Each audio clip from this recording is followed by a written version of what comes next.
Senhores, retomando aqui a nossa sessão, a 11ª sessão ordinária do dia 10 de março de 2021, vamos dar prosseguimento à nossa pauta e anuncio o processo de recurso 4932-2017, auto de infração 2017-0255, Beach Park Hotéis Zurizo S.A., recorrente, recorrido, célula de julgamento de primeira instância. Dr. Carlos César Quadros Pierre é o conselheiro relator, a indicação de procedência em primeira instância e também pela assessoria processual tributária, a parcial procedência.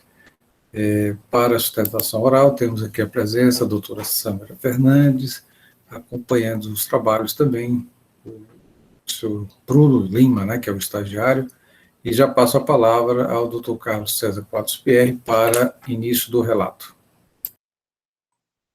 Muito obrigado, senhor presidente.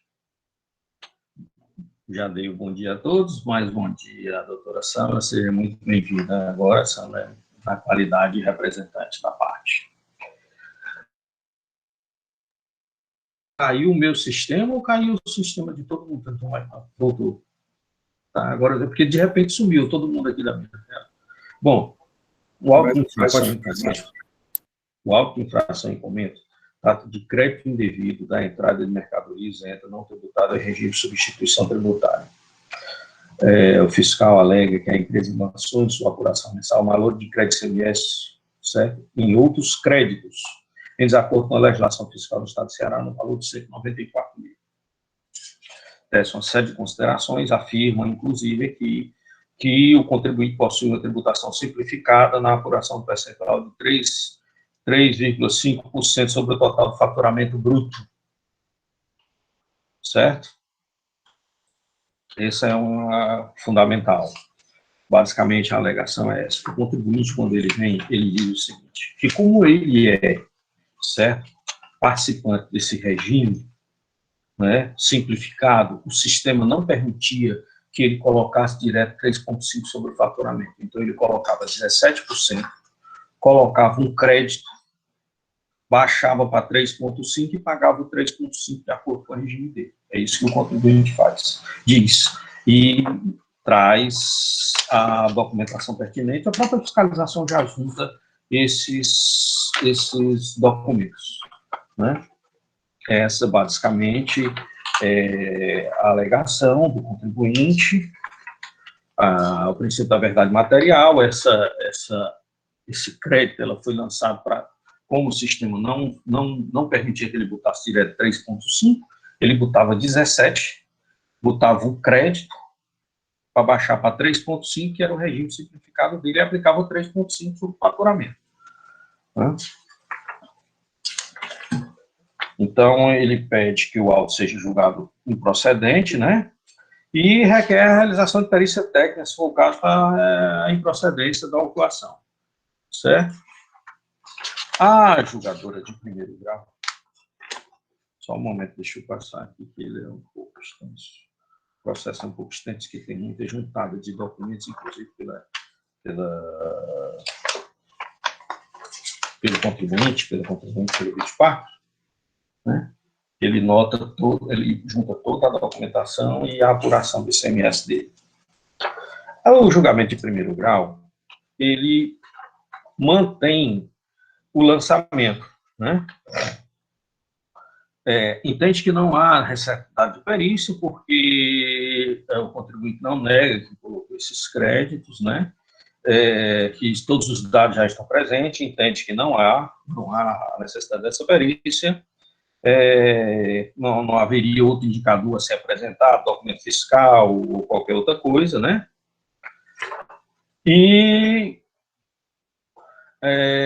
não consta nenhum parecer de órgão fazendário autorizando o contribuinte a fazer adotar essa prática e, portanto, cometeu-se uma infração à legislação tributária, né? Afirma que não há cerceamento de direito de defesa, né? E entende que houve o crédito indevido de ICMS, certo? A vedação de qualquer crédito, no termo da legislação, certo? Um percentual, quando o imposto de vida de operação sai dando percentual 3,5%, está a vedação de qualquer crédito fiscal. Ele aproveita, como ele é regime simplificado, ele pega o faturamento bruto já para 3,5%, ele não faz a conta gráfica, né? Certo? Então, por essa razão, ele entende que esse crédito estaria, o jogador entende que estaria em desacordo com a legislação, e ele lança, cobrando ICMS e multa, certo? No termo do artigo 123, 3A. O contribuinte faz o recurso. O recurso ele é bem mais detalhado e ele mostra como foi feita toda a sua apuração, demonstrando que ele aplicou 3,5% sobre o faturamento, que esse crédito realmente ele não teve impacto na apuração, que no final continua o mesmo, no final a apuração de semestre devida é 3,5% do faturamento bruto, né? E que o lançamento seria indevido. Diz que não há prejuízo ao erário, já que ele pagou integralmente o ICMS que tinha. Então, ele pede para reconhecer nulo o auto de infração em razão da ausência de prova de suposto crédito de ICMS, certo? Ou de sua materialidade, não sendo apto a tanto simples indicação do valor na conta gráfica ou SPET. Eu sei, o crédito não existe, né? Certo? Reconhecer como nulo a infração incombente em razão do cerceamento de defesa do contrato de ordem, não apresentação das notas fiscais de entrada ou da não indicação das operações de entrada que supostamente deram origem ao suposto crédito, certo? E pede a reforma da decisão do primeiro grau. Junto aqui novamente os documentos, certo? Demonstrando a sua apuração, e nós vamos para o parecer. Aqui no parecer consta parcial procedente, né? No parecer. Na realidade, o que eu fiz a fundamentação é o seguinte: entendo que não há, ele afasta a questão das nulidades no parecer, lógico, né? Mas ele informa que as provas não foram apreciadas de forma incompleta. Não se percebeu que, de fato, a recorrente não utilizou créditos em desacordo com determinado artigo 736, parágrafo 6 do regulamento, mas realizou um ajuste dos valores registrados em débitos por saída nas suas contas gráficas. Comparando as bases de cálculo de ICMS expressa na consulta de entrada e saídas, CFOP, substituição tributária, ele fala, com os valores a pagar de ICMS efetivo mesmo, conforme conta gráfica constante nos autos, observe que esses valores representam 3,5% das respectivas bases de cálculo, realizando assim que, de acordo com o procedimento padrão, no expédio determinado pelo regime simplificado de tributação definido no artigo 763. Não há como negar que os valores que constam na RUC débitos por saída nas citadas contas gráficas são muito superiores a 3,5%. Na base de cálculo imposto dos respectivos períodos. Restando suficiente as provas acostadas nos autos, tornam desnecessária a perícia solicitada. Frente às suas alegadas da técnica, o correto seria o contribuinte ter solicitado a administração tributária em regime especial para atender a situação peculiar, porque, de fato, não possibilitar o regime, não impede de cumprir o sistema padrão SPED. Então, ele entende que não há o aproveitamento de crédito indevido, que o crédito realmente não existe, ele pagou 3,5% do faturamento comum no seu regime simplificado, e ele propõe, então, a aplicação de descumprimento de obrigação acessória do 123.8D, 200 ofícios. É esse, senhores, em suma, o relatório. Obrigado, doutor Pierre, pelo relato objetivo. Da forma regimental, passa a palavra ao doutor Matheus Neto, representante da doutora PGE. Bem, senhor presidente, senhores conselheiros, doutora Sâmara, que bom vê-la e bem. Esperamos que esteja Obrigada, bem com a família e com o mais novo, com o novo descendente, né? Que está com 2 anos agora. 2 anos. Seja muito bem-vindo, doutora Muito Sâmara. obrigada pela gentileza de sempre. Bem, senhores, em relação ao processo aqui, é muito interessante, Porque a acusação inicial, se nós olharmos a acusação inicial, ela tem uma aparência formal de que tudo está certo, que a empresa que está sujeita ao regime especial de tributação, dos bares, restaurantes e similares, que tem uma carga tributária reduzida para 3,5%, sem direito a aproveitamento de qualquer crédito, ou seja, o cálculo é efetuado sobre o faturamento, de certo modo, da empresa, sobre as operações de saída, excluída as isentas e não tributadas, ou tributadas por substituição tributária. E sobre essa diferença, então, calculada os 3,5%, a empresa, ao não fazer esse débito na saída, vamos dizer assim, direto, e registrar diretamente esse valor, ela então, utilizou de um procedimento diverso, eu digo, na forma de apurar, na forma de registrar. E o agente fiscal, ao constatar esse fato, disse, não, a empresa, o que ela fez, na verdade, foi utilizar-se de crédito indevido, e que ela não pode, em face do regime especial a que ela está sujeita. Então, autuou a empresa por crédito indevido. Bem,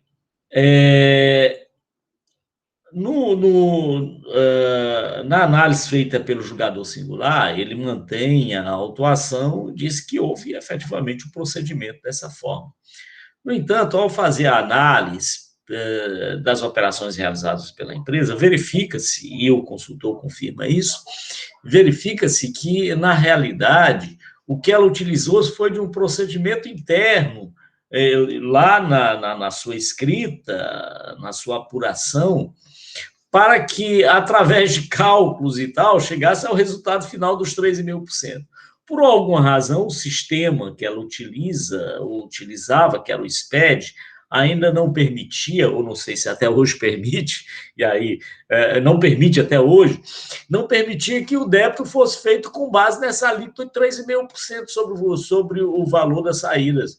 Por quê? Porque as alíquotas que nós temos são aquelas que já de 7%, 18%, mas a alíquota de 3,5% nós não temos na nossa legislação. Então, o sistema impede que, ao emitir o documento fiscal, o cupom fiscal, se registre, se destaque o valor de 3,5%. E aí várias empresas adotam procedimento diverso. Uns adotam o procedimento que foi adotado pela empresa autuada, recorrente, que é calcular o 17% ou 18% sobre o valor total, e aí utilizar uma redução que chama de crédito, de modo a que se chegue àquele percentual de 3,5%.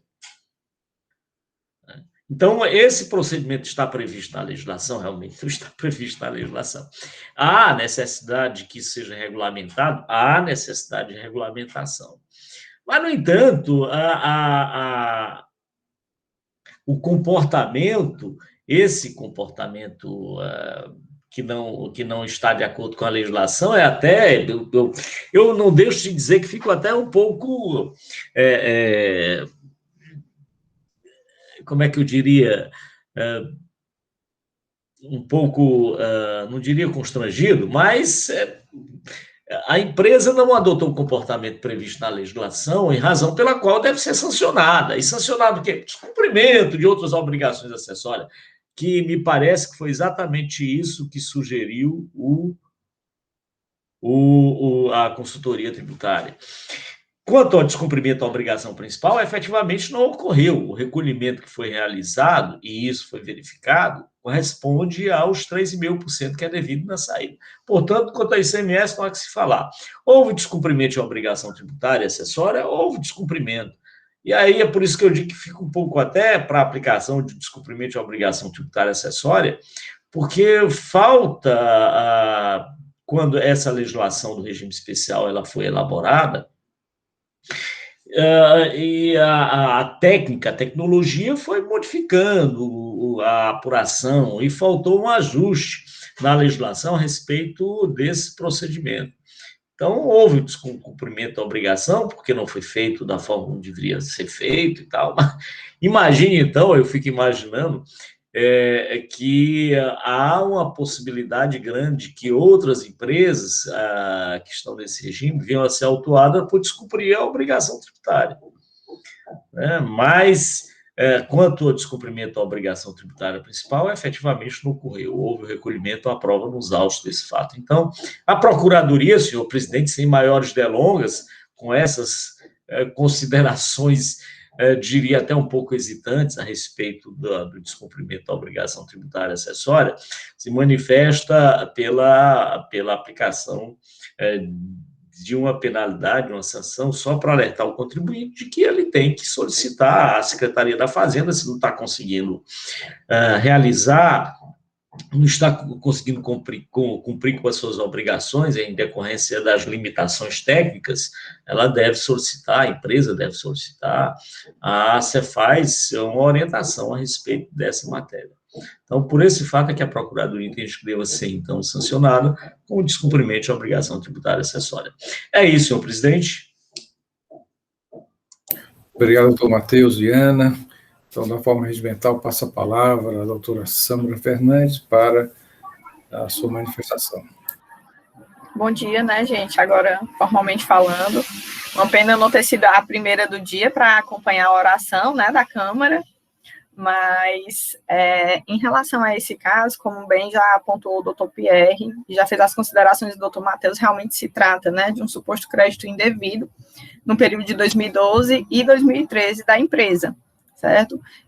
Eu vou reiterar o que a gente já delineou no recurso, né, mas eu também queria acrescentar aqui, preliminarmente, a questão da decadência do período de janeiro, fevereiro e março de 2012, em razão do auto ter sido lavrado somente em 2017, né, então, a aplicabilidade do artigo 150, parágrafo 4º, sendo bem objetiva. Ultrapassada essa fase preliminar, a gente entra no mérito, né, em razão dessa questão do crédito indevido. De fato, quando a gente fala do crédito indevido, a gente tem que analisar o reflexo qual seria o reflexo desse crédito indevido? E o reflexo de um suposto crédito indevido seria o recolhimento a menor do imposto, né? Supostamente, né? Se a gente pegar todos os documentos que foram juntados aos autos, né? Quanto à questão dos SPEDs, os livros de registro de entrada, de saída, num simples cálculo aritmético, a gente vai ver que foi dado cumprimento no recolhimento como a legislação manda, de acordo com o regime especial simplificado, que é a alíquota de 3,5% sobre faturamento. Isso daí não resta dúvida, né? Com cálculo, a gente já consegue enxergar esse fato. O que é que foi, como que foi montado a cobrança desse crédito indevido do período? De início, o autuante, ele entendeu que foram créditos decorrentes de aquisições. Então, assim, quando da juntada dos documentos fiscais, a gente pode analisar que todas as especificações de registro de entrada estão zeradas. Está tudo zerado. Então, assim, já começa daí o indício que ele teve, que foi o lançamento, né, em outros créditos pelo SPED fiscal, foi analisado isoladamente. Não se trata de crédito pela aquisição, não se trata de crédito pela entrada. Se trata de mero ajuste, em razão de, como bem já foi pontuado, a legislação ela não regulamenta essa situação do pessoal que adota o regime especial simplificado. Então, assim, acaba que não tem como a gente não enxergar uma lacuna na própria legislação quanto a essa questão do 3,5 simplificado. Não é que a empresa não cumpriu, a empresa não tinha possibilidade de cumprir porque a própria legislação não orienta como que ela faz. As alíquotas da época eram 25%, 28% e 17%. Como que ela ia lançar nos documentos fiscais dela, no cupom fiscal, no SPED fiscal, se não existe campo próprio para isso? Então, assim, ela não está descumprindo a legislação, ela está tentando cumprir, né? Não se trata de um crédito indevido, se trata de um débito indevido, porque ela teve que lançar na alíquota que o sistema permite, que é 17%. Então, a gente tem que considerar que ela ia lançando a 17%, ela ia ser onerada injustamente, porque ela faz parte do regime especial simplificado. E o regime é exatamente isso, ele proíbe o crédito indevido, porque, obviamente, substitui o regime normal do débito na saída do crédito na entrada, por isso que há essa proibição.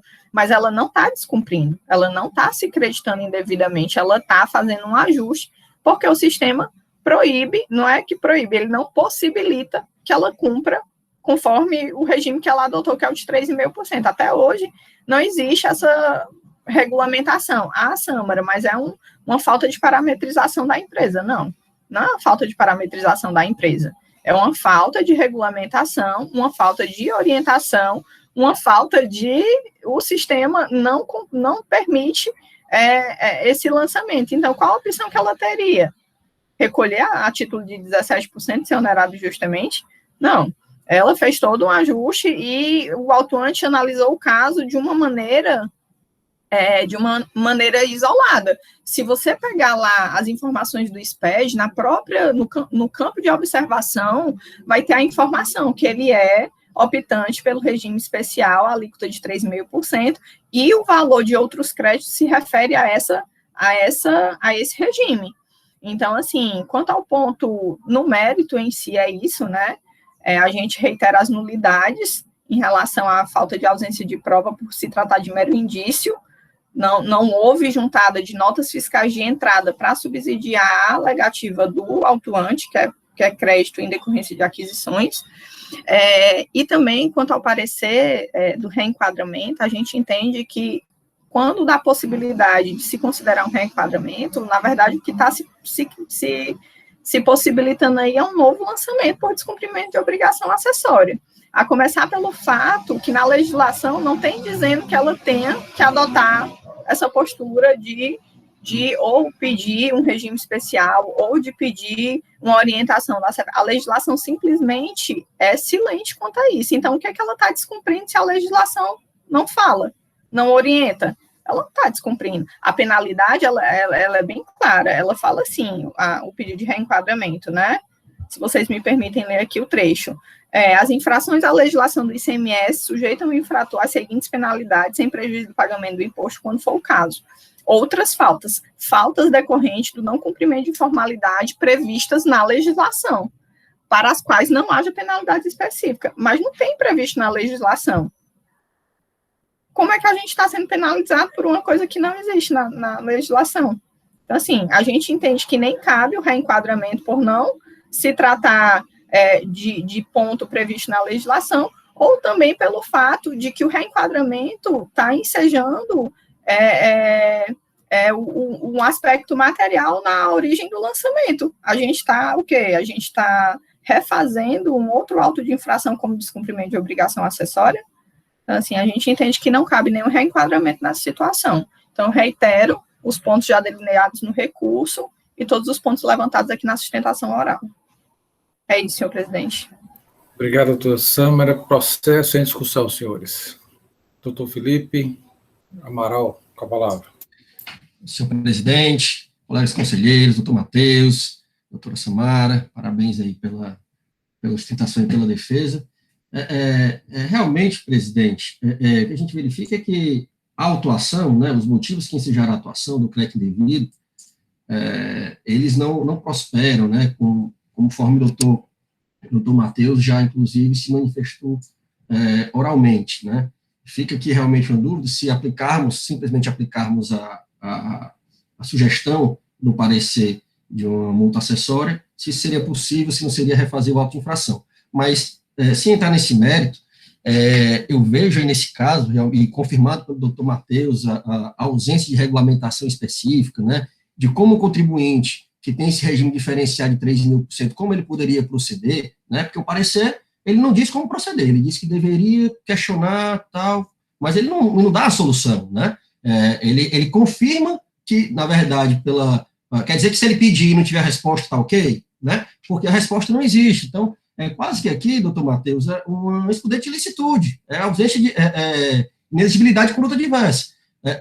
Se a própria legislação permite ao contribuinte uma alíquota simplificada de 3,5%, e o sistema informatizado, os decretos, as legislações normativas não viabilizam, eu concordo que foi feito aqui quase que uma gambiarra, né, mas uma gambiarra necessária para que ele pagasse o valor correto. Então, aqui pela questão, eu entendo quase que uma excludente de ilicitude mesmo, e eu me oriento no sentido de, realmente, apesar da multa já ter sido bem abrandada, né, a multa sugerida pela assessoria tributária, eu encaminho também uma improcedência. Doutor William Falcão. Senhor presidente, assim que eu vi, achei que era simples. Eu não vou achar mais nada, porque confunde muito. Para que a acusação fiscal simplesmente diz assim, na acusação fiscal, no auto de infração, diz assim, no auto de infração.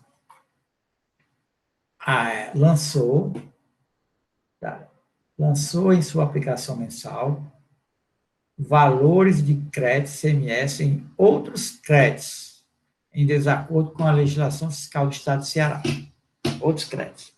Quando a gente vai olhar nos documentos probatórios, a gente vê aqui, logo no primeiro mês de janeiro, aqui no SPED, primeiro mês de janeiro,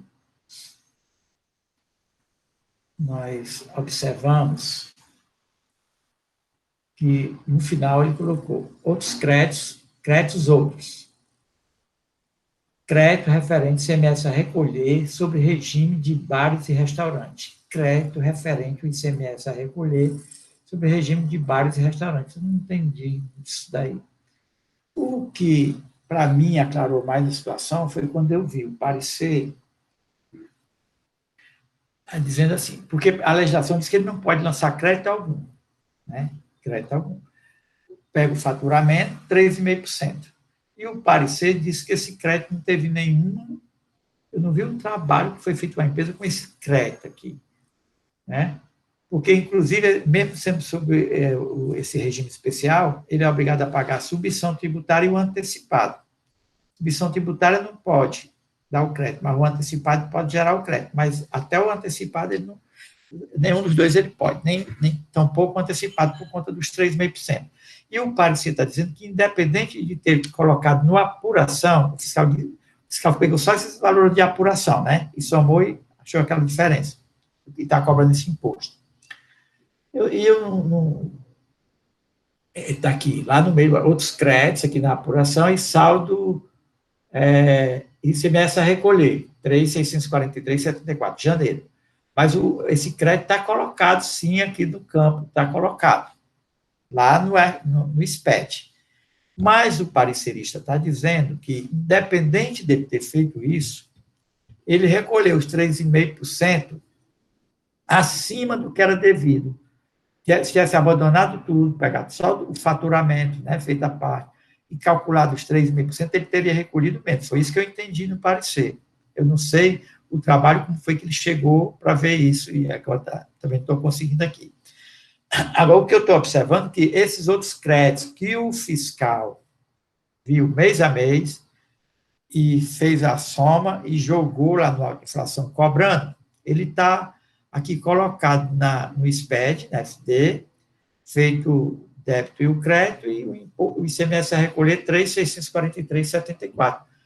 Aqui parece ser uma operação normal, né? Aí o SPED dele está como se fosse aquela operação dos contribuintes tributados normalmente. E essa questão que foi levantada pelo parecerista, que apesar de ele ter feito isso, isso não teve repercussão, por conta de que ele recolheu os 3,5%, recolheu a mais do que os 3,5% sobre o faturamento. Não é isso que ele diz, doutor Pierre? Ele diz de uma forma muito clara. Doutor William, se me permite, ele, na verdade, ele só demonstra que a saída, na verdade, foi tributação normal, que é muito superior aos 3.000%. Ele está justamente dizendo o seguinte, ele tinha que recolher 3,5%, as operações de saída está como se ele tivesse recolhido muito mais, mas é porque ele faz artificialmente esse crédito para chegar aos 3,5%. Doutor William, só para esclarecimento, doutor Pierre, e logo depois, doutor Samara, a gente passa a palavra, vamos tentar esclarecer aqui nos debates. Doutor Pierre, por favor. Doutor William, o que acontece é o seguinte, o sistema de SPED, quando você vai lançar, ele não tem a alíquota de 3,5% sobre faturamento direto. Então, só tem 17%. Então, ele joga com essa alíquota de 17%, mas para chegar a 3,5%, ele tem que botar um crédito. Aí ele faz um ajuste, olha, 17%, o meu faturamento é 100 mil, 17% seria X. Mas como eu só pago 3,5, eu vou lançar aqui um crédito decorrente dessa minha alíquota de 3,5. É isso que ele destaca. Ele destaca, aí chega no 3,5, paga o 3,5. Foi isso que aconteceu. O sistema não permite que ele bote 3,5% direto. Ele tem que botar 17%, botar crédito decorrente do regime simplificado e pagar 3,5%. Foi isso que aconteceu. Esclarecido, doutor William. Esse crédito está lançado, crédito referente, sobre bares, restaurantes, esse 22.78644, efetivamente não são créditos de antecipado nem submissão, foi um artifício que ele fez, certo? Esclarecido. Senhores, processo em discussão. Alguma discussão adicional? Doutora Sâmara tinha pedido a palavra.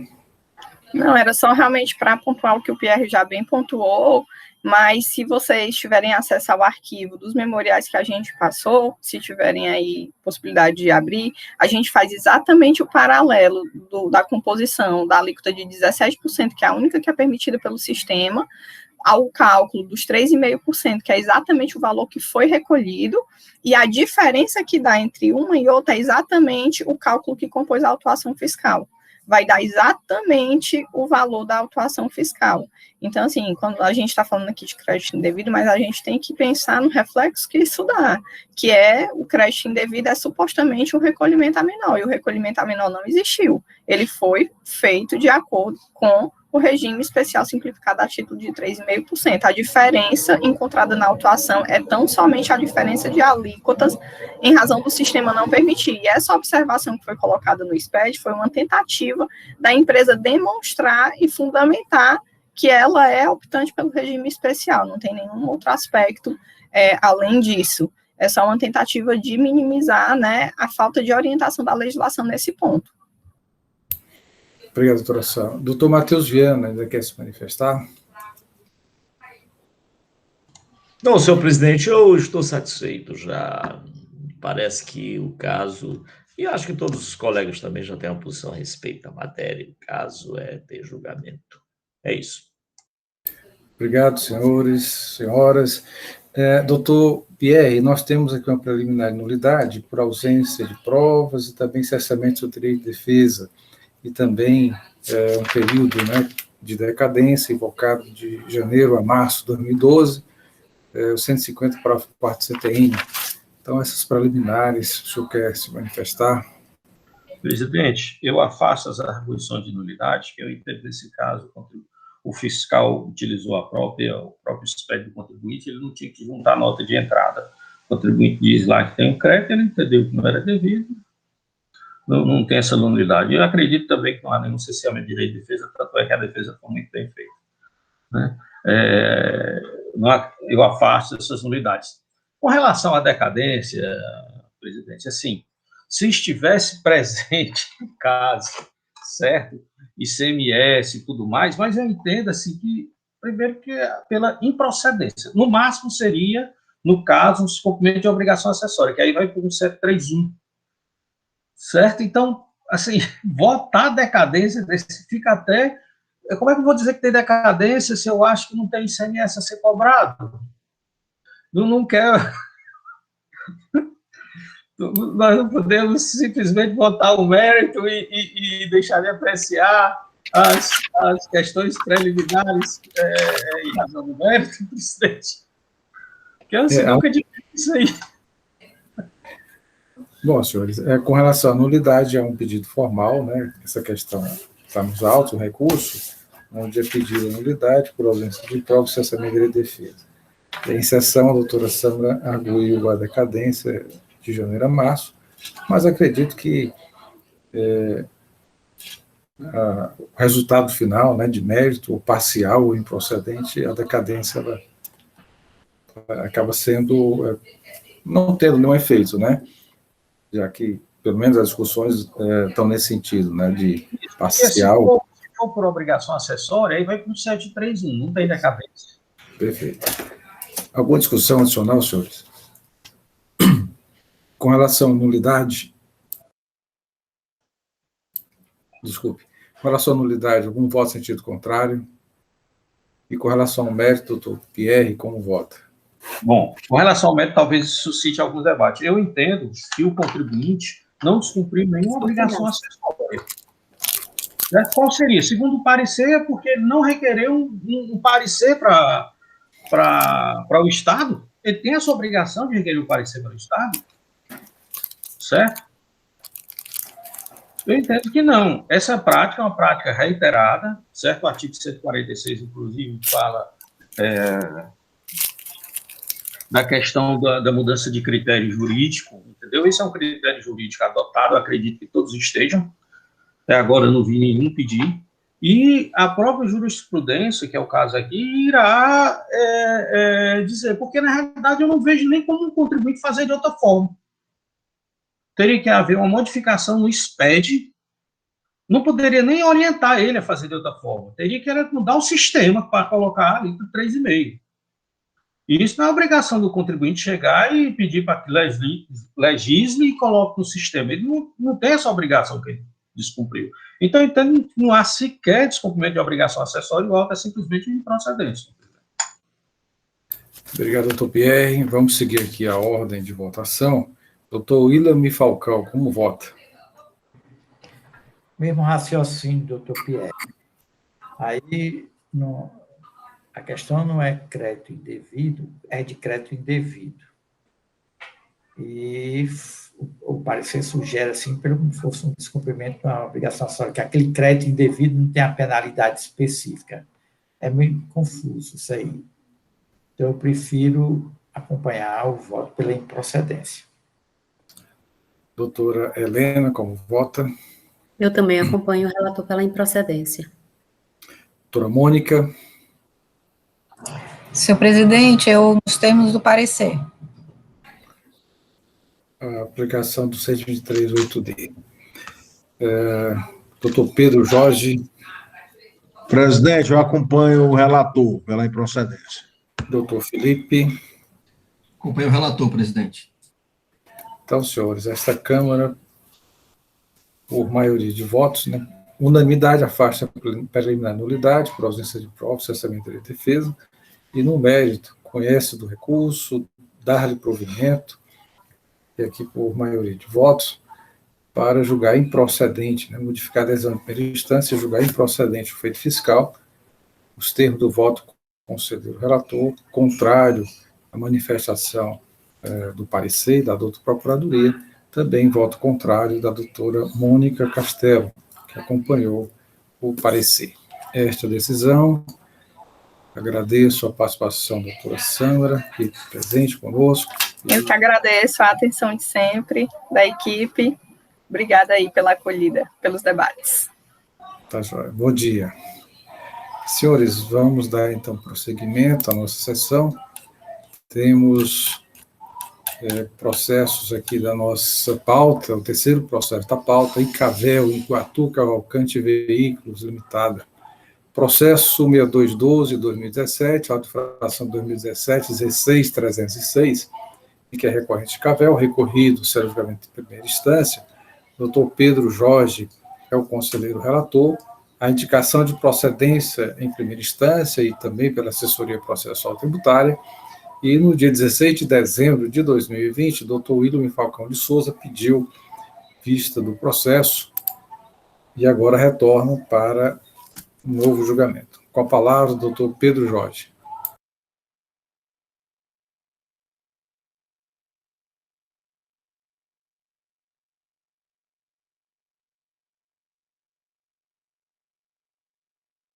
Doutor Pedro, não escutamos.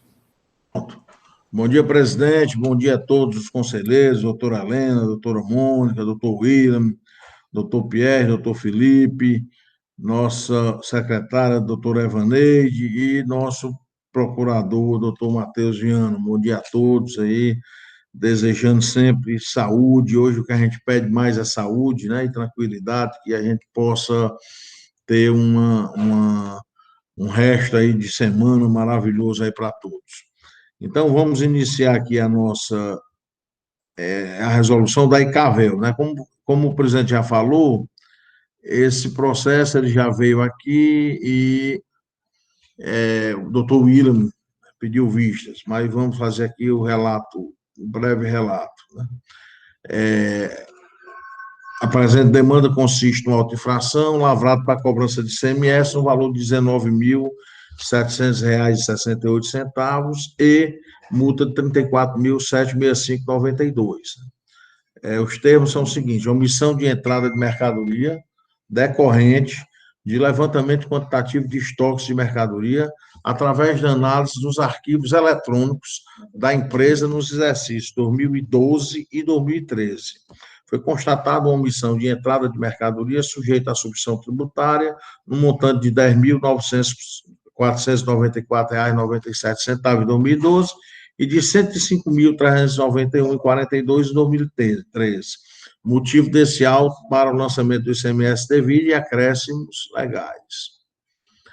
O período da infração foi de 1º de janeiro de 2012 a dezembro de 2013, né? E a penalidade foi o 123.3S.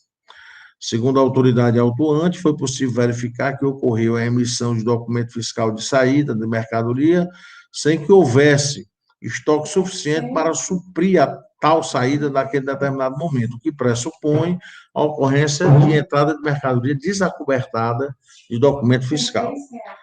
As folhas 194, a autuada apresentou impugnação, alegando que tal fato é manifestamente improvável e absurdo, dado que é concessionária da Fiat, e não faz sentido a afirmação da fiscalização que tem adquirido mercadoria da Fiat sem nota fiscal, e em seguida vendido com nota fiscal. Afirma ainda que a constatação do fiscal decorre da variação do código de referência adotado para o mesmo produto, que pode ser constatado através de perícia. Além disso, o fiscal teria considerado como mercadorias comercializadas bens que ingressaram e saíram do estabelecimento sem que fossem comercializados ou foram nele consumidos, tais como peças de garantias, a CFOP 1949, 2949, 5959 e 6949, e bens de uso e consumo, CFOPs 1556 e 2556. Em análise de primeira instância, o julgador de primeiro grau afastou todos os argumentos contribuintes e julgou o auto de infração procedente, considerar que a infração estaria devidamente caracterizada e que o contribuinte não trouxe aos autos provas que alegou na defesa. O contribuinte apresentou recurso ordinário, no qual afirma que apenas recebeu o resultado do levantamento quantitativo do estoque, mas não teria recebido a movimentação diária utilizada pela fiscalização, documento que deu origem ao levantamento quantitativo de estoques, que não foi esclarecido que método o programa auditor eletrônico utilizado pela fiscalização aplica na análise do estoque, junto ainda 63 notas fiscais que supostamente comprovariam os indícios de erro mencionados na impugnação, notadamente a alteração dos códigos de referência.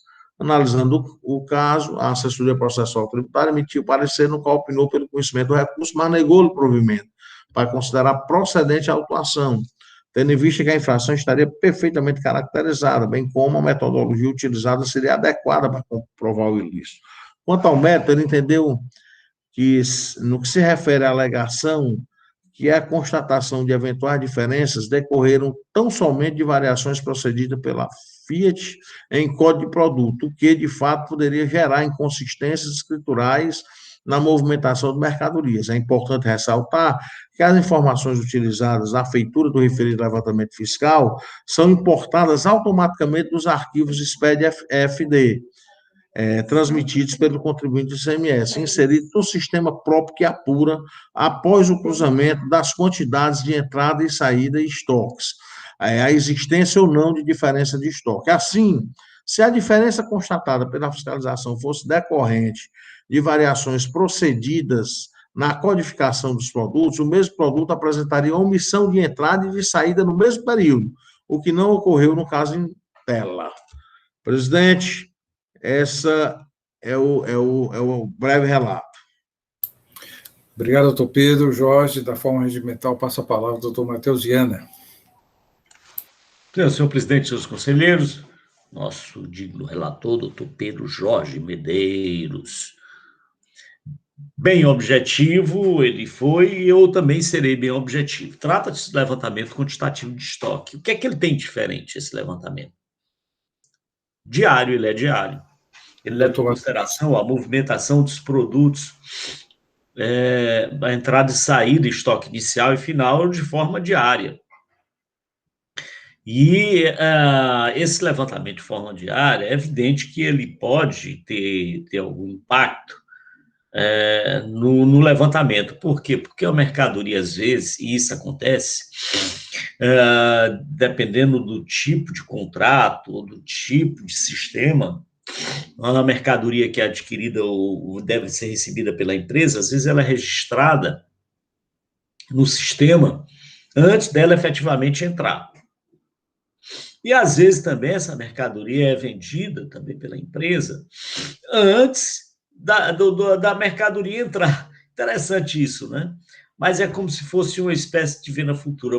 Ela é faturada, veja, ela é faturada, o negócio é realizado, tá? Emite-se a nota fiscal, mas ou a mercadoria não entrou, ou a mercadoria ainda não é entregue naquele momento. Só é entregue, por exemplo, no outro dia, é quando é dado baixa no estoque, emitir a nota fiscal hoje, e no dia anterior, e no dia posterior é que eu faço a entrega da mercadoria, ou que eu coloco no veículo, que aí, no caso aí, é uma concessionária de veículos. Isso pode ocorrer? Claro que pode. Então, o levantamento diário de estoque, ele tem certas fragilidades em decorrência dessa possibilidade dos negócios que são realizados diariamente, né? Entrega da mercadoria não entrega hoje, entrega amanhã, coloca no veículo, de fato ela só é baixada no estoque no outro dia, ou é baixada antes da emissão da nota fiscal, isso acontece. Isso tudo pode acontecer e eu tenho ciência disso. Mas há um dado importantíssimo no levantamento quantitativo de estoque, foi apontado, inclusive, pelo Dr. Sidney. E qual é? É que, caso isso ocorra, essas situações que eu estou apontando, isso vai ter reflexo no levantamento quantitativo de estoque. Aquela unidade número 10, vamos só supor que seja isso hipoteticamente para nós raciocinarmos. Aquela unidade número 10, que no levantamento diário de hoje deu omissão de saídas, né, por alguma razão, ela vai dar omissão de entradas no outro dia, ou vice-versa. Então, nós teríamos, e isso poderia ter sido verificado, eu acho que a falha da recorrente nesse caso, quer dizer, a falha, eu não diria falha, mas ela poderia ter demonstrado que a omissão, quer seja de entrada, quer seja de saída de levantamento de estoque, não aconteceu, porque aquele produto que foi na saída, foi a omissão de saídas hoje, na verdade, ele ingressou, porque não tinha estoque, ele ingressou no estoque no outro dia, ou vice-versa. Haveria coincidência. Então, aquele produto número 10, houve a omissão de saída hoje, mas houve uma omissão de compras hoje, mas houve no outro dia houve uma omissão de saída, houve uma omissão de saídas. Ou seja, o mesmo produto, aquele número 10 que eu falei, num dia seria omissão de saída e no outro omissão de entradas e vice-versa.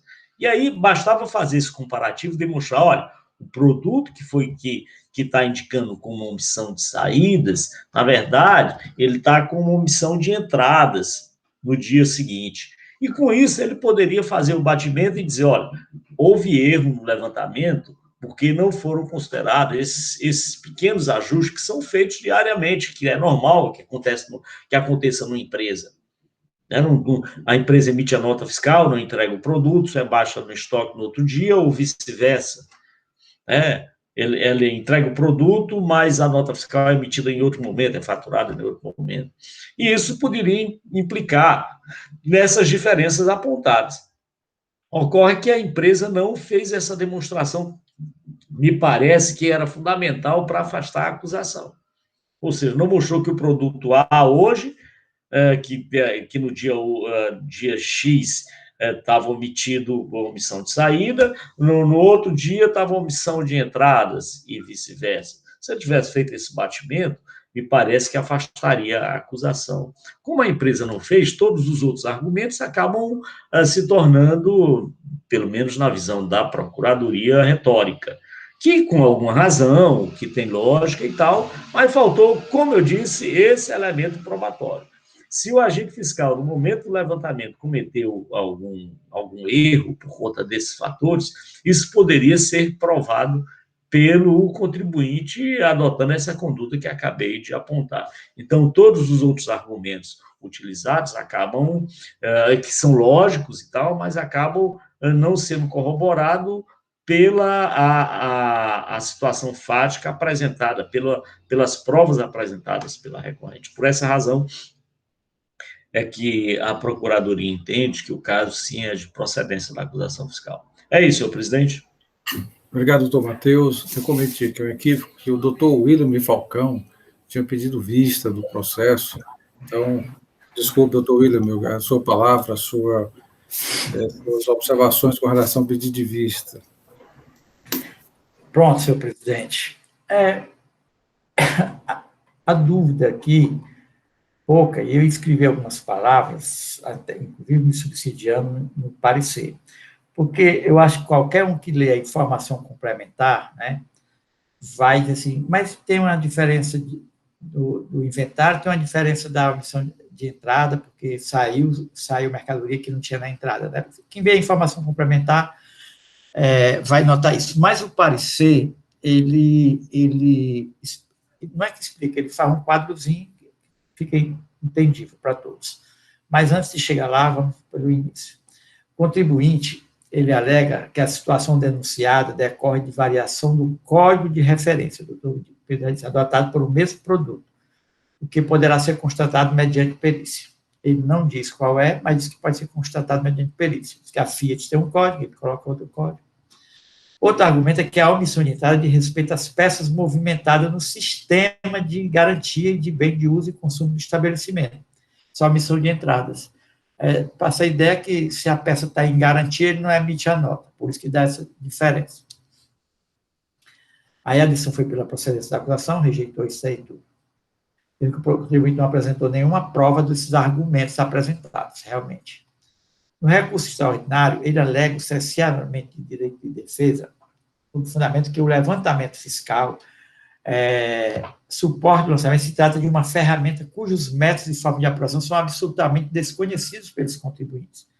Ou seja, ele está falando do auditor eletrônico, né, que foi a ferramenta usada pelo fiscal, que é o SL comum, né, que nós conhecemos, que é mais em voga há muitos anos, é aquele manual que levanta as entradas, as saídas, o inventário, o estoque, faz no final, enquanto a missão de entrada e saída. Aqui é o diário, feito através do auditor eletrônico. E ele diz que tem dificuldade, isso causa cerceamento de direito de defesa. Ele anexa também 63 notas fiscais com a pretensão de demonstrar que a diferença é provável ter ocorrido em face das variações procedidas pela FIS, nos códigos de produtos, que ele já falou lá na defesa e está falando aqui também, 63 notas. Mas aí o parecer veio aqui dizer, e a questão do código não está comprovada, né, que há diferença de código. A questão da mercadoria ser para substituição como peça de manutenção, essa substituição, a saída dessa peça tem que ser registrada com nota, né, também não é motivo, se ele não mostrou que esse fato de dizer que não precisa dar nota é um erro, pode colaborar com ele. E, no mérito, acho que o doutor Pedro já leu isso aí, mas eu vou ler de novo. A partir das quantidades de mercadorias informadas no estoque inicial, o sistema é alimentado com as informações constantes no documento fiscal de entrada e saída, de modo que, ao final do dia, diário ou do mês, mensal, é possível apontar o estoque final de mercadoria a partir dos registros efetuados pelo contribuinte, revelando, caso haja diferença quantitativa de estoque, entrada ou saída fiscal, ou venda abaixo do custo de aquisição. Portanto, se a diferença constatada pela fosse decorrente de variações precedidas na codificação dos produtos, o mesmo produto apresentaria a omissão de entrada e de saída. O doutor Matheus já levantou essa questão. no mesmo período, o que não ocorreu no caso em mim. Então, se conclui que o resultado obtido no levantamento fiscal reflete exatamente a situação fiscal da mercadoria no período analisado, por estar fundamentado em informações constantes nos documentos fiscais reproduzidos e nos arquivos magnéticos disponibilizados pela própria empresa. Diante desses fatos, senhor presidente, analisei esses fatos, para não ler mais sim, também tem. Não se viu no recurso interposto indicação precisa do produto consta de levantamento fiscal, onde houve o registro dos códigos diferentes. Também não se vê, que é por caso que pede perícia para ver essas questões de código. Aí, diante dos fatos expostos e analisados, manifesta o entendimento no sentido que o trabalhador demonstra com regularidade e precisão a infração denunciada, salvo, se fosse apresentado posteriormente, depois que emitido parecer, alguma prova incontestável que o trabalho realizado contém algum erro, mas até o momento não. Assim que eu me manifestei no pedido de vista.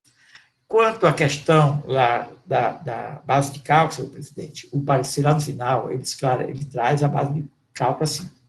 Em 2012, lá na informações complementares, tem 10.494.97. Esse 10.494.97 compõe-se de dois valores. A entrada de mercadoria sem nota fiscal, que é aquele que é encontrado na apuração do auditório diário, que foi 7.328,41. E o valor de 3.166,56 é o estoque de mercadoria menor que o declarado na FD. Tem isso também. Declarado na FD, o estoque declarado na FD. Ele viu essa diferença. Soma esses dois, dá 10.494,97, a base de cálculo 2012.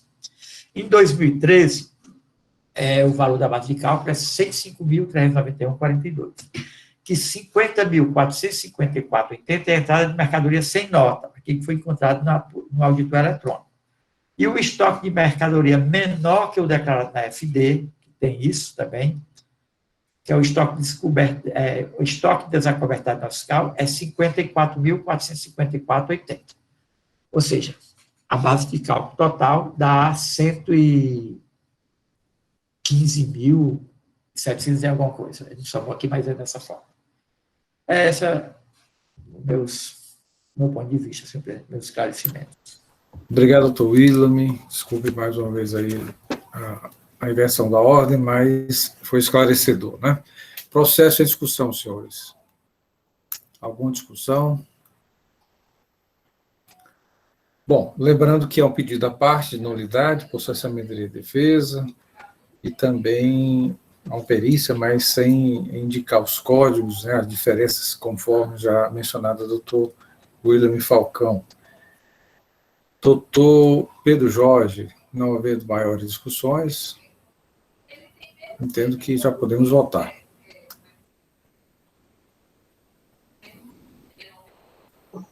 Desculpa, doutor Felipe Amaral. Senhor presidente, estava só vendo aqui de novo no WebDrive se eu tinha baixado o CD, né, que se tinha sido totalmente baixado. Na planilha que ele coloca aqui, ele só coloca o valor total das entradas desacobertadas e estoques desacobertados.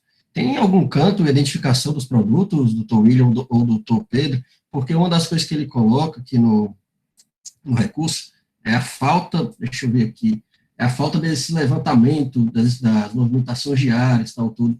Quando eu fiz o CD, que normalmente ele faz aquele confronto, né, quando é o sistema de levantamento de estoque tradicional que a gente vê, ele faz, entrou tanto, movimentação e a saída.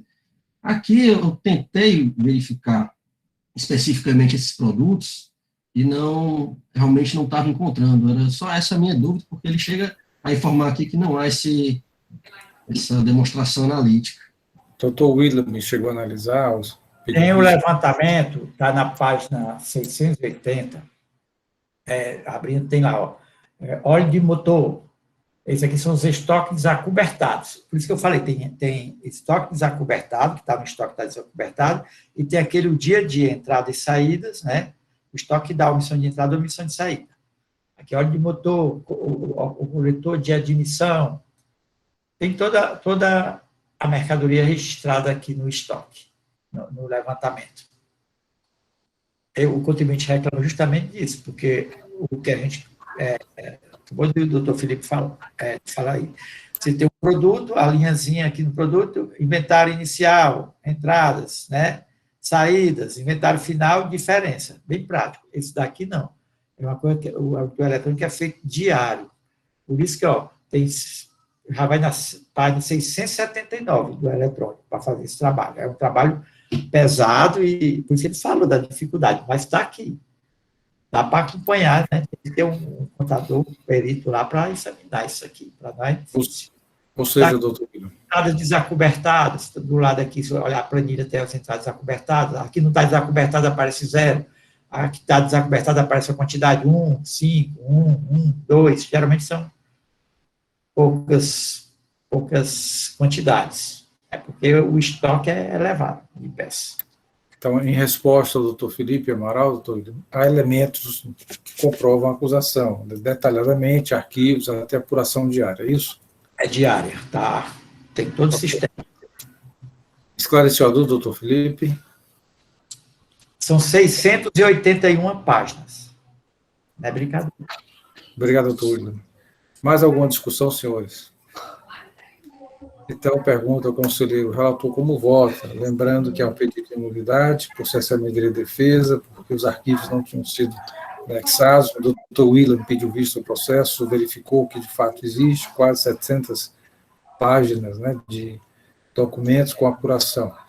E com relação à perícia também, a diferença de código, entretanto, não indica ou não precisa exatamente qual a diferença apontada. Como vota o conselheiro relator com relação às preliminares e ao mérito? Presidente, analisando aqui, as preliminares eu afasto aqui totalmente, certo? E analisando aqui, eu escutei bem aí as palavras do doutor Felipe, né? Mas aqui a assessoria processual e o doutor Matheus, eles foram bem no ponto, né? Quando diz que se a diferença constatada pela fiscalização fosse decorrente das variações procedidas na codificação dos produtos, o mesmo produto apresentaria omissão de entrada e de saída no mesmo período, né? Então, isso não ocorreu no caso. Por isso, presidente, eu emito meu voto aqui pelo conhecimento do recurso ordinário e negar o provimento, considerando procedente a autuação de acordo com a decisão de primeira instância e da assessoria processual tributária e do procurador em sessão. Senhores, algum voto em sentido contrário? Então, esta Câmara, por decisão unânime, conhece do recurso, afasta preliminarmente o pedido de nulidade, processamento de defesa e ausência de provas, né? E com a perícia também afastada, e no mérito decide pela procedência do feito fiscal nos termos do julgamento singular, do parecer da assessoria processual e manifestação da douta PGE. Iremos agora para o nosso último processo da pauta, também da relatoria do doutor Pedro Jorge, processo de recurso número 1/480, 2017, auto de infração 2016-19-405, em que a recorrente Irmãos Leitão Comércio de Derivados de Petróleo, recorrido, sai do julgamento em primeira instância, a indicação de parcial procedência em primeira instância, e a assessoria indica a improcedência do feito fiscal. Passa a palavra ao doutor Pedro Jorge Medeiros para início do relato do processo anunciado. Presidente, demais conselheiros, deixa eu só... o processo aqui trata-se do recorrente Irmãos Leitão Comércio de Derivados de Petróleo, né? Consiste numa auto-infração lavrada para cobrança de multa no valor de R$ 79.854,06, né? A acusação é omitir informações em arquivos magnéticos ou nesses informar dados divergentes dos constantes nos documentos fiscais. Analisando as DFs de 2011 do contribuinte entregues em comparação aos livros fiscais entregues pelo mesmo, constatou-se a diferença de 171.744,31 no inventário de 2011, sendo 293.166 nas entradas e 1.132.170 nas saídas, totalizando 1.597.81. o período foi de fevereiro de 2011 a dezembro de 2011, a penalidade foi a 123.8L. A autuada apresentou impugnação às folhas 50, alegando que tal auto de infração seria nulo, por erro de tipificação legal da infração atribuída e erros no preenchimento de dados dos corresponsáveis, pois as pessoas corresponsabilizadas seriam alheias ao estatuto social da empresa. No mérito, afirma que não é cadastrado no Sistema Eletrônico de Processamento de Dados, SPED, para a emissão de documentos fiscais, mas tão somente para a emissão de livros fiscais. Afirma que não cometeu a infração atribuída pelo levantamento da auditoria, uma vez que não há no levantamento fiscal nenhuma divergência atribuída aos arquivos magnéticos com detalhamento dos itens de entradas e saídas de mercadorias apresentadas pela impugnante, e a planilha contando valores divergentes, segundo o auditor, atribuídas ao levantamento feito com base em seus arquivos, na DIEF. Além disso, o contribuinte alega que os valores constantes no demonstrativo de crédito tributário, item 2, nas informações complementares do auto de infração, encontram-se errados, uma vez que os valores constantes na base de cálculo do mês de dezembro de 2015 divergem dos valores apurados na planilha, a saber, 47.585,40 divergência de entrada e 544.386 divergência de saída. Ou seja, o valor da divergência imputada ao inventário possui obrigatoriedade de informação própria, conforme o parágrafo 3, inciso 2 do artigo 4 da Instrução Normativa 14 de 2005, não podendo ser cobrado como divergente até o mês de 12 de 2011, a data do auto. Em análise em primeira instância, o julgador do primeiro grau afastou a nulidade suscitada, mas julgou a ação parcialmente procedente, devido à nova redação dada pela penalidade lavrada, trazida pela Lei 16.258 de 2017. Segundo a autoridade julgadora, não há como isentar a recorrente da obrigatoriedade de transmissão da DIEF, com toda a sua movimentação econômico-fiscal de período fiscalizado, uma vez que decorre de legislação tributária. No caso concreto, conforme se verifica, houve, de fato, uma divergência nos valores informados à Cefaz e efetivamente apresentado pelo contribuinte no momento da fiscalização, quando comparada com os livros de registro de entrada, livro de registro de saída, livro de registro de inventário, caracterizando-se, portanto, a infração. Não foi interposto a exame necessário, tendo em vista que o provimento 02/2017, que veda a interposição do reexame, nos casos de aplicação da nova relação de penalidades. A súmula 88, o contribuinte apresentou recurso ordinário, no qual reitera os argumentos trazidos na impugnação, em especial que a nova julgadora ignorou o fato de que os arquivos detalhados pelo auditor no auto de infração referem-se à DIEF, como obrigação acessória mensal, e uma simples consulta no sistema da Cefaz pode constatar que os mesmos foram entregues sem o detalhamento de itens, por não havia obrigatoriedade dos mesmos durante sua apresentação, tendo em vista que a empresa não era usuária do PED para a emissão de documentos fiscais, estando no período fiscalizado utilizando nota fiscal 1, em bloco, conforme pode ser constatado via sistema. Ou seja, que os arquivos com detalhamento dos itens com base no artigo 285 do regulamento do ICMS foram apresentados durante o procedimento de fiscalização e em atendimento ao item 9 do anexo do termo do início de fiscalização, enquanto a planilha trata de outros arquivos com outra regulamentação.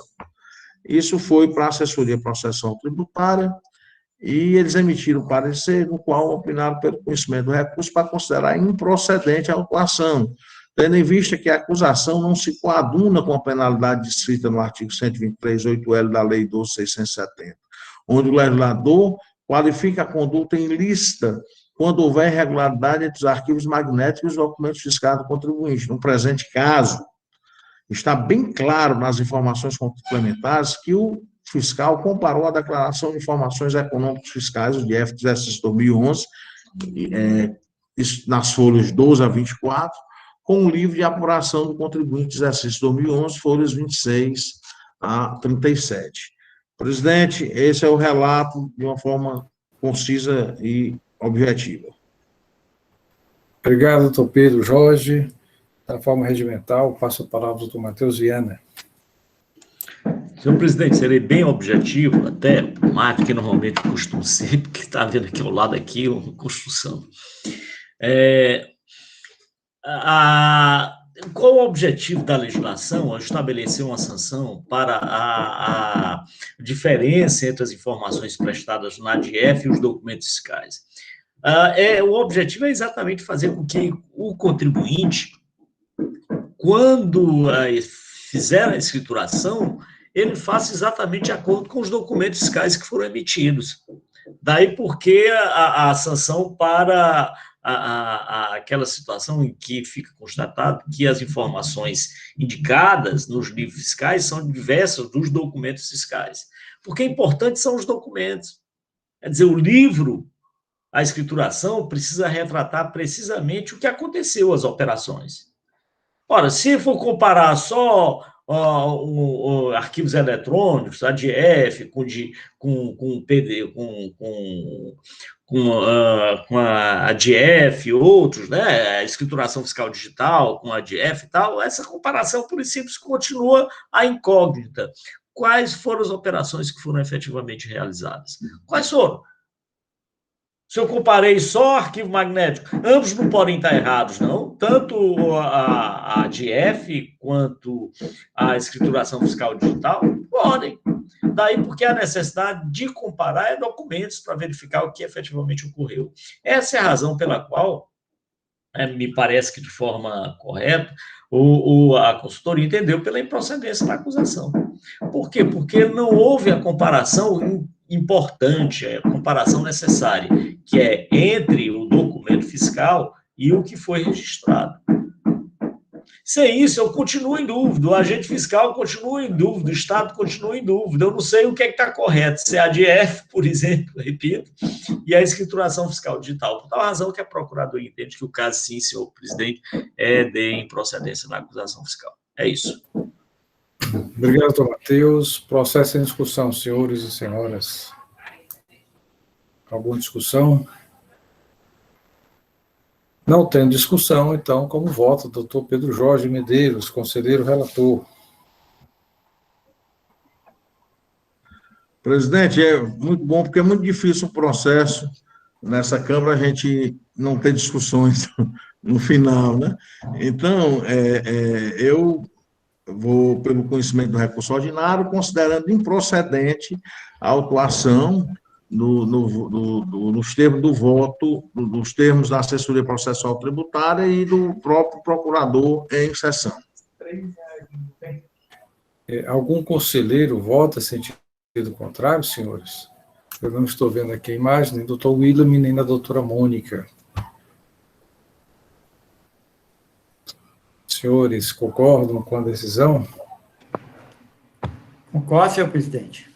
Ok, então esta Câmara, unânime, conhece do recurso ordinário, dar provimento para julgar improcedência do feito fiscal, modificando a decisão de primeira instância e de acordo com o parecer da assessoria processual tributária, ratificado em sessão pelo doutor procurador, doutor Matheus Viana Neto, procurador do Estado de Ceará.